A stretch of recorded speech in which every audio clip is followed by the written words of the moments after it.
Bonjour à tous, aujourd'hui on va parler et décortiquer de ce premier tome de la série de romans Time Rider, le roman que j'ai en main.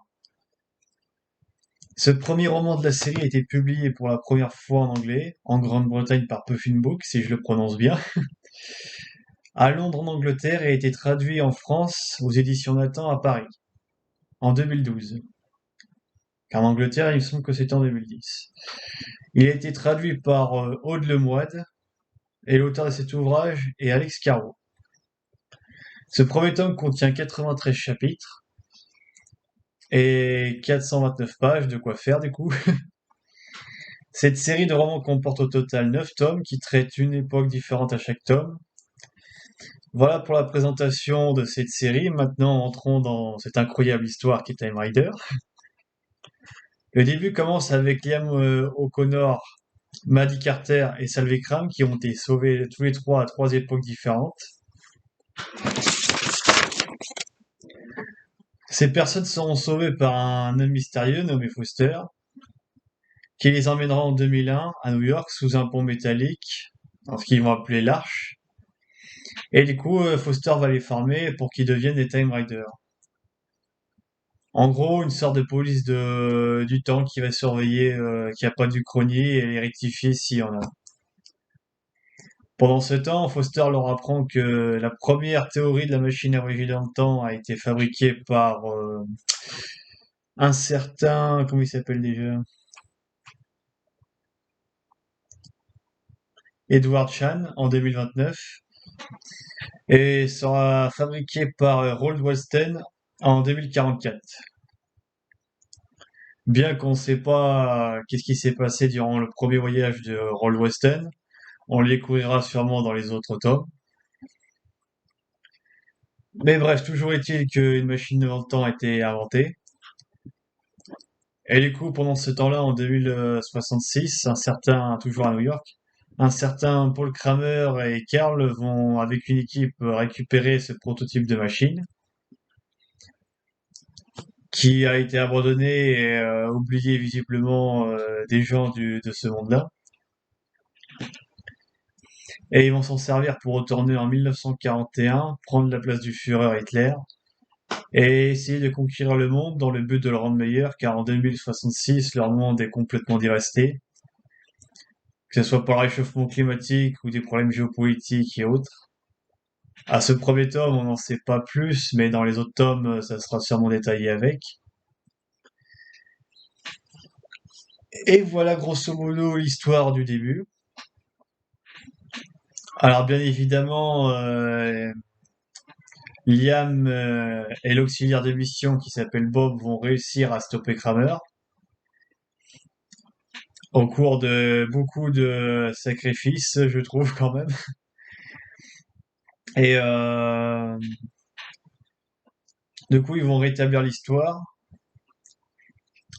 Moi, ce qui m'a choqué dans ce premier tome, c'est que du coup, en 2001, pendant ce temps-là que le monde se reformait à l'image de ce qui se passait dans le passé, Salvikram a été enlevée par des sortes de créatures et on la croyait morte du coup. Et finalement, on apprend après le retour à la boucle normale qu'elle est en vie.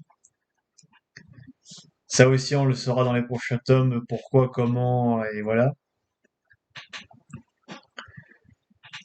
Et oui, pour ceux qui savent pas qui c'est Bob, c'est ce qu'on appelle un auxiliaire de mission. Un auxiliaire de mission, c'est une intelligence artificielle qu'on implante dans un corps organique mais artificiellement fabriqué. Ça aussi, on en apprendra plus sur les prochains tomes du coup, où ils expliqueront pourquoi ces machines ont été fabriquées et tout ça. Globalement, qu'est-ce que j'ai pensé de ce premier tome? Bah, commencer par la Seconde Guerre mondiale, c'était pas trop mal comme idée. Et puis, ces premiers tomes sert à poser les bases de beaucoup de choses qui seront développées dans les autres tomes du coup, car je les avais déjà lus et je les relis en ce moment, tome par tome du coup. Ce premier tome est pas forcément mon préféré, mais c'est pas non plus celui que je déteste le plus en tout cas. Et pour une entrée en matière, ça commence assez bien du coup. C'est assez intriguant de suivre trois personnages qui ont trois époques différentes et trois interactions différentes forcément. On va apprendre aussi que même si de base Bob est une simple IA, il va finalement réussir à éprouver des émotions vers la fin.